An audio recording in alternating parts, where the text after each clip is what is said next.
Good morning. I'm Reva with Quality Sewing and Vacuum, and today we're going to talk about pins, all different types of pins. Now, also, I love it if we're interactive. If you have any questions, just type them in there, and then we'll answer your questions as we go. But we're going to talk about different types of pins.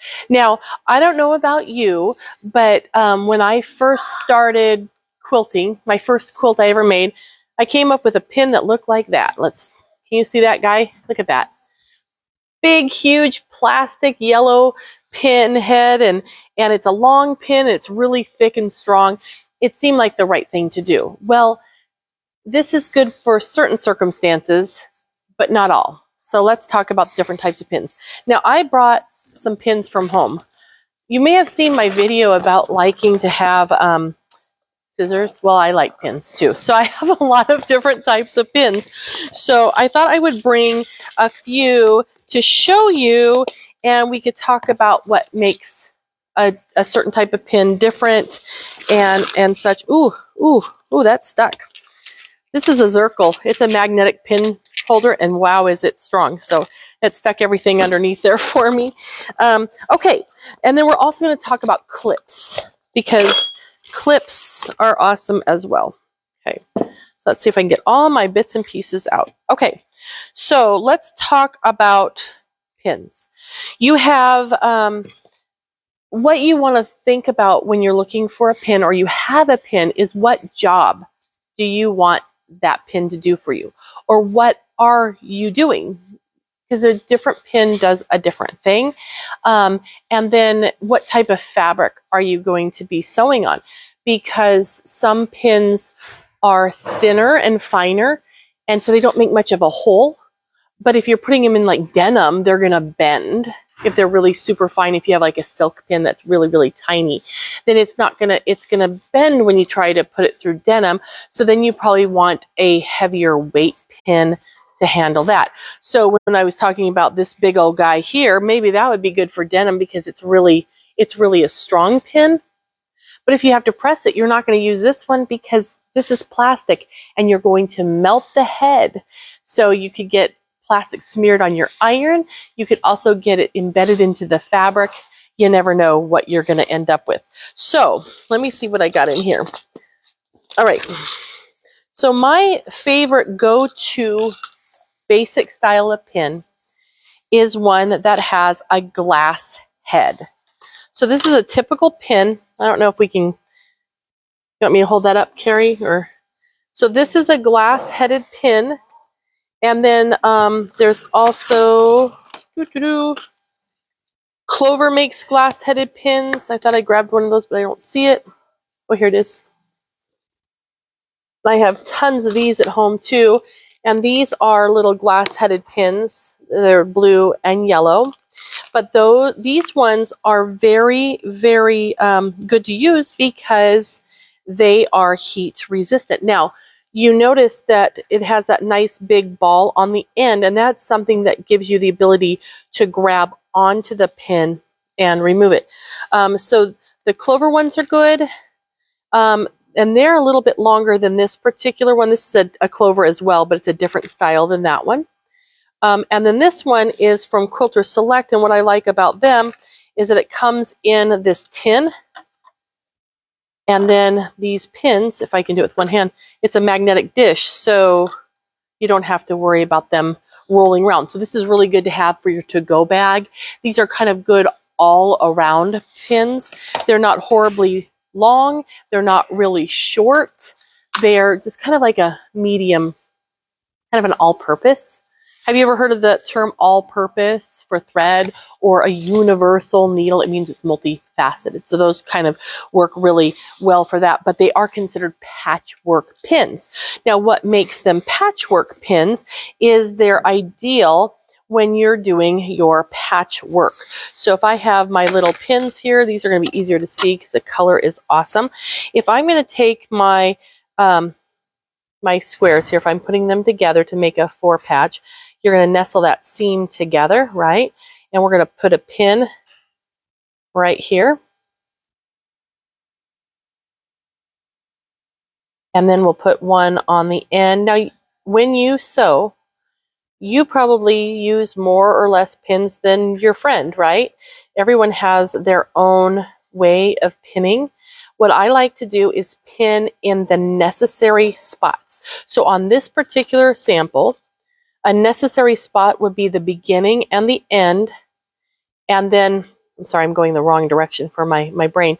Then the other necessary spot will be the seam intersection. So to make sure that that stays, I have the one pin there, but I'm also going to come and pin right next to it. So I have 2 layers of support so I get the right intersection right there. Okay, so then you're going to stitch your seam. You don't want, I guess for you, you'd be looking at it this way and we'd sew this way as you're looking at it. But you don't want to sew over your pins because that could damage your machine. It will definitely damage your needle, but it could damage the workings of your machine too. So what I like to do is stop with my needle down just before there. And since this has a nice little ball on it, you can just pull it out of the way, keep sewing, and then pull out of the way, pull out of the way, and pull out of the way. If you want to actually stop, you can grab them and pick them up and then throw them in your little pin guy. Oh, let's talk about magnets for a second. This magnet, and even this magnet's really, really super strong. This one's not as strong, but the magnets that are here that you find now are not strong enough to damage your machine at all. They are perfectly safe. If you have a really old machine that uses a floppy disk, you might have an issue with magnets. But for any of the newer machines, you don't have to worry about it at all. I had an engineer tell me at one point in time that the magnet would have to be strong enough to lift the machine up off the table for it to do any damage to the interior workings of the machine. Okay, so just know that. So I will put this, if this is my sewing machine, the needle is right here, I will put this right on the inside of the arm of the machine so I can take my pins out and just throw them in there as I go. Okay, and I also do that with my Zircle. I do that with my pin dish, and this is my little pin dish, and I love pins. Can you tell? Look at this. I've got all my different types of pins. Like this one's is a short pin. This one's a really long pin. So I use them for different things. Okay, we're going to get into these pins in a little bit, but let's talk about this pin here. This is a flower head pin, and flower head pins come in these colors, the pink, and it has a peach, a green, a white, and a yellow. So that's one. And they're a longer pin. They're somewhat the same length as the yellow plastic head one. Okay, but they're a little bit finer, not as thick and heavy as that one. And these are great all-around pins as well. However, they are much longer, and when you're sewing, a little bit goes a long way. They're considerably longer, so that one ends there, and that one's about a ½ inch longer. So having a longer pin can be to your advantage if you're working with something thick, or if it could be too long because it might get in your way. But these are another one that's good to have because they are fairly easy to grab onto and get out. However, being that they're flat head, can you see that? The head of the pin is not round, it's flat. So it's going to not be obstructive like the round head of the glass head pin can, cause a bump. However, you're not really going to iron these. Okay, they're not iron safe. All right, but they do come in different weights and different thicknesses. So like this one is 45 millimeters long. This one is 55 millimeters. I'm sorry, 0.5. This is the width. Sorry, 0.5 millimeters in width and 0.45 millimeters of width. So this is finer than this one, and this one is finer than this one. So these are thin. So this is for medium weight fabrics, and this is for sheer fabrics. So just take that into consideration. And if you get confused or you think you might not remember, because I know I don't remember tomorrow what I did today, keep them in the little package or keep the package with it in some way so you remember what they're for. Okay.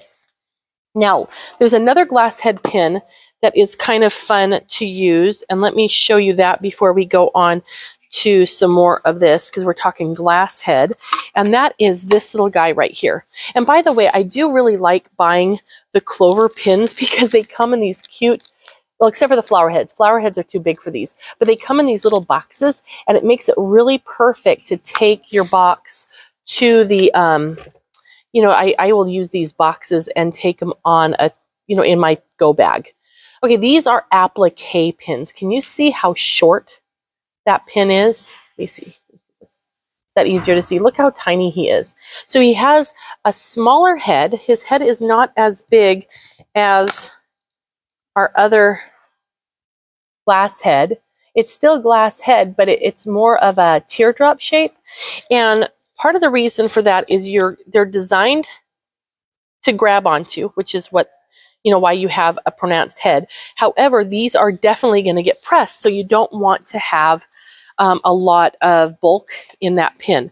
So this is designed to work with applique. It's also really great for lace shaping. Now, this is not lace shaping lace. I didn't have any, so I grabbed what I did have. So I'm going to grab this. So if you do any heirloom style work, then you might want to do grab some of these pins, because you can put them in, and notice I'm just sticking them into the felt of this press pad. You used to have to buy lace shaping boards and stuff, which were handy because they had little patterns on them, but you could always draw a little pattern and stick this to it and just go around. And what it does is it holds that general shape. So if you were making a heart or something out of lace, like maybe I want to come back this way, you could do that. And that's one thing that these little tiny pins are good for, is lace shaping and applique. And I'll show you applique in a minute. Okay, and of course I'm working towards me, not necessarily how it would face, let me flip it around. It would face you. You would be looking at it that way. And then what you do to get everything to hold that shape is that you then will heat it with your iron and let it cool completely, and then the lace will have the memory of taking that shape. Okay, now let's talk about applique real quick. Applique is simply stitching one piece on top of another. You can do this with machine, you can do it by hand, whichever makes you happy, but we're going to do it like we're going to do it with machine. So what I would do is I've already taken and folded under my raw edge. So this is a nice smooth edge. And we're just going to take that and we're going to just pin it right in to hold it down. Because when you're doing applique, you don't need big, long pins, because all you're going to do is end up sticking yourself. Then you need a Band-Aid, and it's not fun at all. Okay, so then we're going to just get our little pins in there. And we just take ever so small of a little bite. Now, the other thing to know about applique pins is that they're strong. So this is not wanting to really bend. So you can get in there and really work with that fabric, because you've got multiple layers of fabric there too. So you really need a strong pin for applique. So hopefully that makes sense. Okay. Now, there is another applique pin. Where did I put him? I haven't even opened him yet. This applique pin is by Magic Pins. And he's wider. He's thicker. He's 0.6 millimeters. Remember these pins were 0.55 and 0.45. So these are finer, but these are short. So they are 1 inch long. So they're a little bit longer than these clover ones. And we can open those in a minute if we want to. Okay, but that is applique pins. And again, the reason for glass head pins versus a non-glass head pin. Okay, shall we take this out and see what we've got?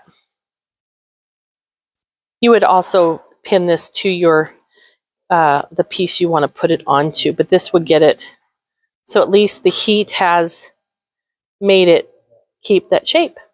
Okay, so that's how you do lace shaping. Okay. So now let's talk about other types of pins. I've kind of gotten excited about a new brand of pin, and I have lots of them, and they are the Magic Pins. So I have several out here to show you, and I haven't opened him yet. Okay, so this is the one I started with, and this is the quilting pin. So they're 1 3/4 inch. Let me see if I can get this down here so you can see the length. 1 3/4 inch length here. And then they are 1/2 millimeter in thickness, so they're pretty strong, but the magic pins are very flexible. Other thing that's cool about magic pins is that they're easy to grip onto. See how it's more than just the head? And I guess your way, you would be doing it this way, right? And you can actually, as you're stitching, you can grab and pull it out. And they're heat resistant, so you can press with these pins in. Okay, so I kind of like them because my fingers, it seems like the little ball, it was hard for me to grab. So I like trying these. One thing that's different about the pin that I'm showing you right here and this one right here is that they've improved the grip on these. So you can get the Ultra Grip that has bigger rings right in here, so you have more purchase to grab onto and pull them out. So that's kind of cool. Okay, so that is a patchwork pin. And again, what you're going to do is let's take this nestle our seam up, and we're going to put one in there. And these are long, so if you're finding that these are getting in your way, you can choose to not use such a long one. You can opt for a different one, but having it stick out there to the side of the machine does give you a little bit more space to grab onto them as you go. And I'm going to put another one right here because I want to make sure that I match. You want to make sure that those little matchy spots work out really well, right? Okay, so then you can sew them and you're ready to go. Now, there are other pins. We're going to leave this sitting here for a second because I have my little orange pins, not that one. This one right here. This one is a fine, so it has the fine shaft here, and it is only 1 7/16 in length. So this is called a silk pin. So this is good for garments because you really don't need all this big long piece for a garment. Another reason why this is long is so that way you could put it through multiple times. Okay. All right. So that is for that. The applique pin, like I said, it's smaller. I should just open this. I haven't opened it yet. I just bought them. I've been wanting them because I didn't have them, so I need them, right? So let's pull him out. We'll pull the little sample guy out. So this is the applique pin, and you can see how short he is, but it's finer. This is a point. You can see he's just ever so slightly a point thinner than that, but he's tiny. So again, that's for lace shaping and applique. And then, dun-ta-da. Oh, I have this guy. This one is even longer. He's a thicker, heavier one. He's more resilient than the blue ones, but look at how much longer he is than the blue. I'd say he's over 1/4 inch longer than the blue ones. So if you're working with something like with Minky or something like that you need extra length, that would be good. Then there's this one right here. This is a fork pin, and I got my little bundle here, and this stays in my drawer, and I just have a few of them on either my Zirkle or in my little pin dish. See, I only have 5 of them in my pin dish. And this I set right on the inside arm of my machine, so I always have the pins I need. But this is a forked pin. Now, what this is used for, instead of double pinning like that, you can go through both sides of the seam. See, I'm on either side of that seam line, and I can pin both sides at the same time, so I know my intersection is going to work, and one pin will hold on to it, and I just take out one. Isn't that cool? So that's pretty neat there as well. Now, another thing that you might want to do, now remember how we had the seam allowances going both to the dark side, so we have all of it going one way on the front and all the way going on the back. If you have a regular seam that is pressed open, right, and then you want to match that up really well, that could be a definite good spot to have your forked pin, because then you can get both of those at the same time, so you know that you're going to be stable there. Okay, so that can make garments much easier to work on and everything. Another tip that I just want to give you about using pins is a lot of times we go in, we want to stick our pin in, and then we go like this, and we get a lump, and that can cause the fabric to shift. So you really want to kind of go in at an angle, right? And just kind of smoothly go in. If I really, really have an intersection that I need to make sure is aligned, I'll take one pin and stick it straight down so it comes out the other side, right? And let that stay there. Then take another pin and then use that for the actual pinning, and then take this one out. And that will help hold your alignment, okay? And the more fiddly you do with that, the longer it's going to take you to get your project done. But hey, if you're happier with the results and that makes you feel comfortable, then that's the way to go. Okay, so remember, if you have any questions, type them in. We're good with that. But we're going to move on to something else that's a pinning alternative. Okay, and that is clips. I brought this because I wanted to show you. I had told people before that I have a candle holder that I put my little wonder clips in because they're so pretty, and then it kind of looks pretty, and I like that. So your wonder clip, let's take a look at him. A wonder clip is a fascinating thing. It's kind of like it's just a little clippy, right? So he has a flat side, and then he has a swoopy side. Now, the wonder clips are from Clover, okay? And I'm speaking specifically about wonder clips right now. And so they're all the same. Whether you started with the red set or you have any of the other ones, they all are clear on the bottom, colored on the top, and the bottom is flat. So what these are designed for, let me grab this fabric over here, is if let's say you're serging something and you don't want to run over the pins, you can use your clip and you can clip it into place. You can also clip your quilt into place instead of pinning if you want to. And the flat part, the clear part is flat, so it goes down against the surface of your sewing machine, so the bed of your sewing machine, so it's nice and flat. Okay, if you put them in upside down and you use them this way, it raises up off. Can you see how it's raised up off the bed of the machine here? And so maybe you're not stitching in exactly the right spot. You might get some distortion. Okay, and then you also have some markings. I don't even know if you can see, but on the clear part down there, there are some ridges, and there's 3 of them. And so you're going to find that they will they are your measurements for up to in increments of 1/8 of an inch up to 1/4 inch. So that can be useful there too. Now, if you want to get in and really get into some detail, let's get these open. These are the mini wonder clips, and you can see how they look different from their friends. They just have a teeny little nose up there, but they're still the same. They're flat on the bottom side, curved on the top. But what this will let you do is when you're sewing, it lets you get your machine closer, and it's more of a finite place that you put the pin. You know what? You know what I mean? So if you were to put a pin right in that spot, this is kind of like doing the same thing because it's just tiny. Okay. Now, if you're like me, you just have to have all the colors because, that's how things roll, right? You got to have the pretty stuff. Now, there's a couple of different sizes that you can also get. There's the large and jumbo sizes. Again, these are all wonder clips. They're flat on the bottom, still the same. And this has the ridges, but notice there's more ridges here than would have been on the other. And then you have the big one here, but this is marked at 1/4 inches.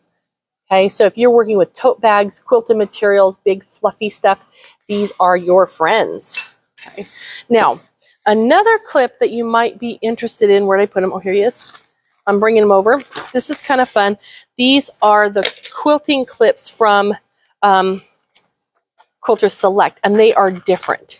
Their colors are cute. You've got turquoise and pink in here, and I'm going to pull out an orange wonder clip just to show you the difference. And I'm going to move these pins so I don't impale myself. Okay, so you see how on the wonder clip how it's flat? It's got little nubbins here, so it has some grip purchase there, but it's flat on the bottom and curves on the top. These are a little bit different. So you see how he has like a little overbite? This works out really well. So when they're designed for quilting in mind. These are wonder clips.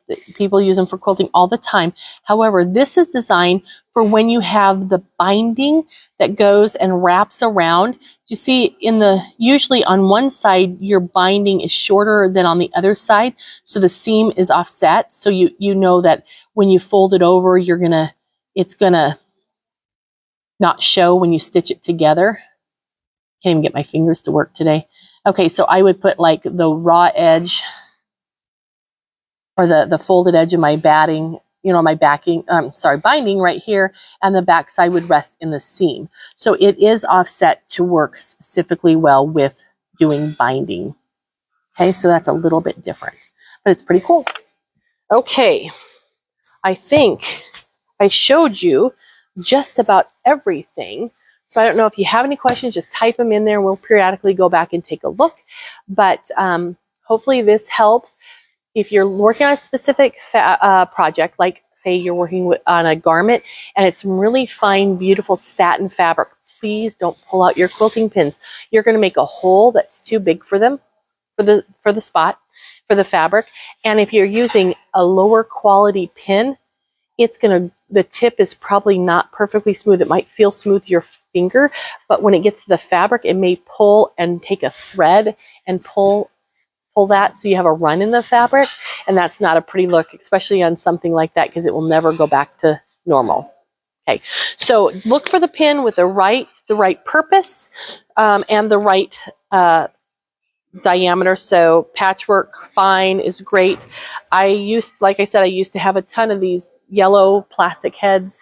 They're horrible. Pardon me. I actually tried to quilt my very first quilt with this. I pinned this, used this to pin the layers together.